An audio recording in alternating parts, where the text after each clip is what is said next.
ಎಲ್ಲ ಮಾಧ್ಯಮ ಮಿತ್ರರಿಗೆ ಕೊಪ್ಪ ಪಿಕಾರ್ಡ್ ಬ್ಯಾಂಕಿನ ಆಡಳಿತ ಮಂಡಳಿಯ ಪರವಾಗಿ ಹೃತ್ಪೂರ್ವಕವಾದ ಸ್ವಾಗತವನ್ನು ಬಯಸ್ತೇವೆ. ಈ ಪತ್ರಿಕಾಗೋಷ್ಠಿಯಲ್ಲಿ ನಮ್ಮ ಬ್ಯಾಂಕಿನ ಹಿರಿಯ ಸದಸ್ಯರಾದ ಹೊಲಗೋಡು ಬಡಿಯಣ್ಣವರು, ಇನ್ನೊಬ್ಬರು ಹಿರಿಯ ಸದಸ್ಯರು DCC ಬ್ಯಾಂಕ್ ಡೈರೆಕ್ಟರ್ ಆದ HM ಸತೀಶ್ ಅವರು, BS ಸತೀಶ್ ಅವರು, ಸರ್ಕಾರದ ನಾಮನಿರ್ದೇಶಿತ ಸದಸ್ಯರಾದ ಗಣಪತಿಯವರು, ಹಾಗೂ ಇನ್ನೋರ್ವ ನಿರ್ದೇಶಕರಾದ ಆದರ್ಶ್ ಅವರು, ಮತ್ತೋರ್ವ ನಿರ್ದೇಶಕರಾದ ಪ್ರಫುಲ್ ಚಂದ್ರ ಅವರು, ನಮ್ಮ ವ್ಯವಸ್ಥಾಪಕರಾದ ಶ್ರೀಮಂತ್ ಅವರು, ಮಾಜಿ ಅಧ್ಯಕ್ಷರು ಹಿರಿಯ ನಿರ್ದೇಶಕರಾದ ಅಸ್ಕೋಡು ಇವರು ನುಗ್ಗಿ ನಾಗೇಶ್ ಅವರು, ಇನ್ನೋರ್ವ ಮಾಜಿ ನಿರ್ದೇಶಕರು ಮಾಜಿ ಉಪಾಧ್ಯಕ್ಷರು ಹಿರಿಯ ಸದಸ್ಯರಾದ ಸಾಯಿನಾಥ್ ಅವರು, ಮಾಜಿ ಅಧ್ಯಕ್ಷರು ಹಾಲಿ ನಿರ್ದೇಶಕರು, ಆಮೇಲೆ ಗೋಪಾಲ್ ನಾಯ್ಕರು ಇನ್ನೋರ್ವ ನಿರ್ದೇಶಕರು, ಮತ್ತು ಬಡಿಯಣ್ಣ ಬಿಲ್ಗದ್ದೆ ಅವರು ಸಹ ಮತ್ತೋರ್ವ ಹಿರಿಯ ನಿರ್ದೇಶಕರು, ಹಾಗೂ ವಿಷಯ ಪರಿಣಿತ ನಿರ್ದೇಶಕರಾದ JM ಶ್ರೀಹರ್ಷ ಅವರು ಉಪಸ್ಥಿತರಿದ್ದಾರೆ. ಅದೇ ಹೇಳಿದೆ, JM ಶ್ರೀಹರ್ಷ. ನಿಮ್ಮಲ್ಲಿ ನಮ್ಮ ಬ್ಯಾಂಕಿನ ಪರವಾಗಿ ತಮ್ಮಗಳಿಗೆ ತಿಳಿಸುವುದೇನೆಂದರೆ, ಇದೇ ಆಗಸ್ಟ್ 20ನೇ ತಾರೀಕು ನಮ್ಮ ಬ್ಯಾಂಕಿನ ಸರ್ವ ಸದಸ್ಯರ ಸಭೆ ಕೊಪ್ಪದ ಮ್ಯಾಮ್ಕೋ ಸಭಾಂಗಣದಲ್ಲಿ ನಡೆಯಲಿದೆ. ನಮ್ಮ ಬ್ಯಾಂಕು ಈ ಸಾರಿ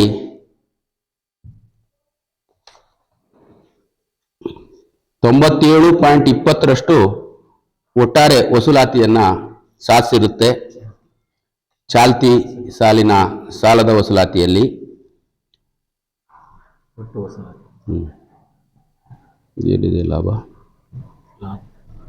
62.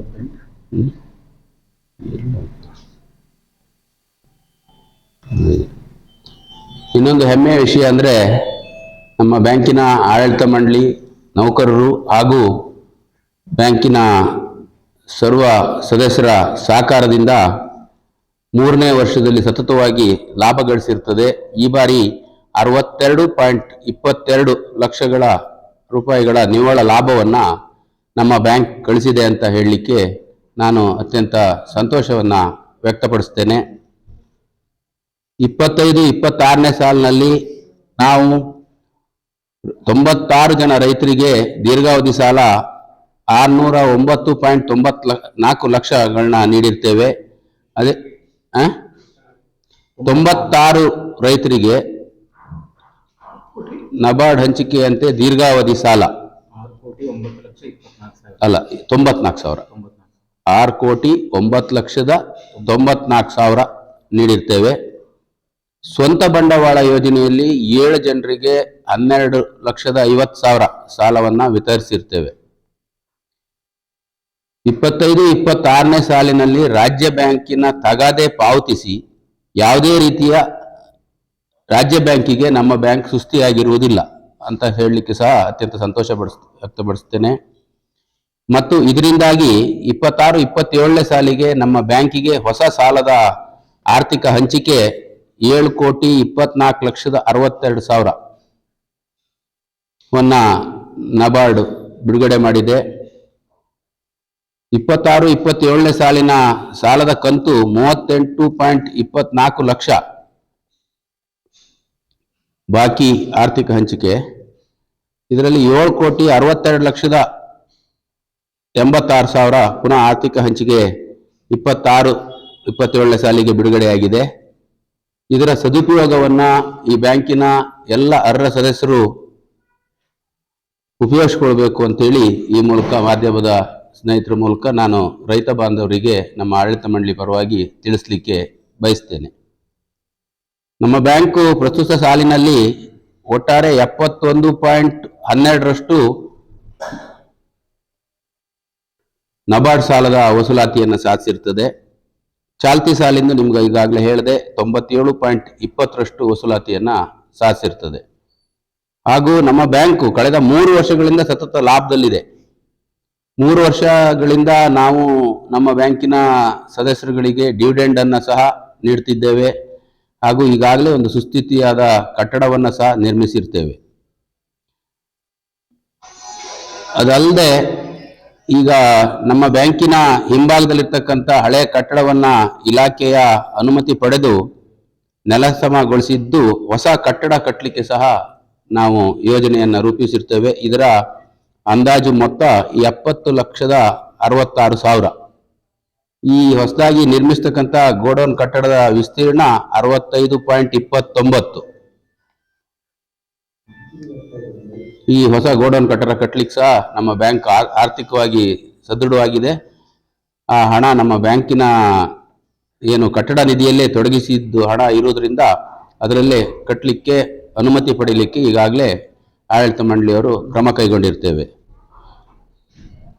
ಸುಮಾರು 20-25 ವರ್ಷಗಳ ಹಿಂದೆ ನಮ್ಮ ಬ್ಯಾಂಕಿನಲ್ಲಿ ಸ್ವಂತ ಬಂಡವಾಳ ಯೋಜನೆಯಲ್ಲಿ ಕೆಲವು ರೈತರಿಗೆ 20% ಮತ್ತೆ 18% ಮತ್ತು 15% ವಿವಿಧ ಯೋಜನೆಗಳಲ್ಲಿ ಸಾಲವನ್ನು ಪಡೆದಿದ್ರು. ಆ ರೈತರಿಗೆ ಸಹಕಾರಿ ಆಗಲಿ ಅನ್ನೋ ನಿಟ್ಟಿನಲ್ಲಿ ಮಾನ್ಯ ನಿಬಂಧಕರು ಸಹಕಾರ ಸಂಘಗಳ ಇಲಾಖೆ ಬೆಂಗಳೂರು ಇವರ ಸುತ್ತೋಲೆಯಂತೆ ಏಕಕಾಲಿಕ ಸಾಲ ತಿರುವಳಿ ಯೋಜನೆಯನ್ನು ಸಹ ಅನುಮತಿ ನೀಡಿರುತ್ತಾರೆ. ಅದನ್ನ ಆಡಳಿತ ಮಂಡಳಿಯವರು ಒಪ್ಪಿ ಅದನ್ನು ಸಹ ಜಾರಿಗೆ ತಂದಿರ್ತೇವೆ. ಇದಿಷ್ಟು ನಮ್ಮ ಬ್ಯಾಂಕಿನ ಸಾಧನೆ. ಇನ್ನೇನಾರಿದ್ರೆ ಕೇಳ್ಬೋದು.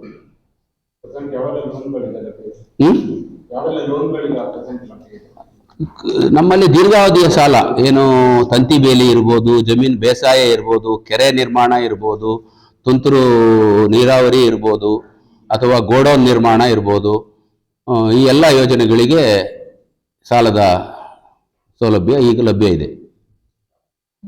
ಈಗ ಕೃಷಿ ಉದ್ದೇಶಕ್ಕೆ ಮಾತ್ರ. ಡೆವಲಪ್ಮೆಂಟ್ ಅಂದ್ರೆ ಅದೇ ಇವೆಲ್ಲ ಕೃಷಿ ಅಭಿವೃದ್ಧಿ ಲೋನ್. ಹೌದು, ಈಗ ಕೊಡ್ತಾ ಇದೀವಿ. ಈಗ ಇದೆ ಅಂತ ಹೇಳಿದ್ವಲ್ಲ, 7,24,62,000 ರೂಪಾಯಿ ಹಣ ನಮಗೆ ಬಿಡುಗಡೆ ಆಗಿದೆ. ಅದರಲ್ಲಿ ಈಗ ನಾವು ನಮ್ಮ ಸಂಸ್ಥೆಯ ಅರ್ಹ ರೈತರಿಗೆ ಆ ಸಾಲವನ್ನ ಕೊಡ್ಲಿಕ್ಕೆ ಈಗ ಕಾರ್ಯಕ್ರಮ ಹಮ್ಮಿಕೊಂಡಿದ್ದೀವಿ. ಈಗಾಗಲೇ ಇವತ್ತು ತುಂಬಾ ಅರ್ಜಿಗಳನ್ನ ಬಂದಿದ್ದು ಅವುಗಳನ್ನ ಇವತ್ತಿನ ಸಭೆಯಲ್ಲಿ ಅನುಮೋದನೆ ಸಹ ಮಾಡಿದ್ದೀವಿ. ಇನ್ನು ಅರ್ಜಿಯನ್ನು ಸ್ವೀಕರಿಸ್ತೀವಿ. ಇಲ್ಲ ಏನಿಲ್ಲ, ಹಣ ಏನ್ ನಮಗೆ ನಬಾರ್ಡಿಂದ ಹಣ ಬಿಡುಗಡೆ ಆಗಿದೆ ಅದು ಖರ್ಚಾಗುವವರೆಗೂ ಕೊಡ್ತೀವಿ. ಅನಂತರ ಪುನಃ ಬೇಡಿಕೆ ಸಲ್ಲಿಸ್ತೀವಿ. ಮತ್ತೆ ಬಿಡುಗಡೆ ಆದ್ಮೇಲೆ ಮತ್ತೆ ರೈತರಿಂದ ಅರ್ಜಿ ತಗೊಂಡು ಮತ್ತೆ ಕೊಡ್ತೀವಿ.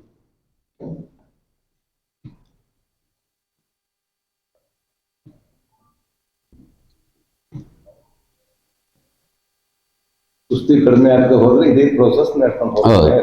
ಸಾಲಗಾರರು ಸಾಲ ಪಡೆದ ಏನು ಸದಸ್ಯರಿದ್ದಾರೆ ಅವರು ಪ್ರಾಮಾಣಿಕವಾಗಿ ನಮಗೆ ರೀಪೇಮೆಂಟ್ ಮಾಡಿದ್ರೆ ನಮ್ಮ ಸಾಲ ಹಂಚಿಕೆಯ ಅರ್ಹತೆ ಇನ್ನೂ ಹೆಚ್ಚಿಗೆ ಆಗ್ತಾ ಹೋಗ್ತದೆ.